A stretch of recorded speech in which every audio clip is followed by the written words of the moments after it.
এটা বন্ধুরা আমাদের আদিসপ্তগ্রাম স্টেশন। এর ইনফ্রাস্ট্রাকচার এখন পুরো বদলে গেছে। একটা শর্ট দৃশ্য তোমাদেরকে শো করছি। এমনিতেই এখানে জগদ্দখলকারী নেই বললেই চলে। মোটামুটিভাবে সবই পরিষ্কার পরিচ্ছন্ন, কোথাও কিছু নেই, গোটা স্টেশন চত্বর ফাঁকা।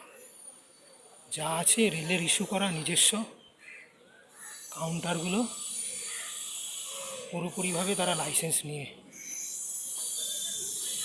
কাজ করছে।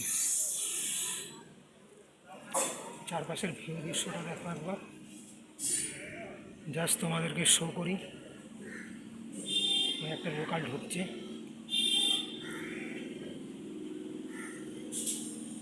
এটা থার্ড লাইনটা, ওদিকে পুরনো দুটো লাইন ছিল আগে।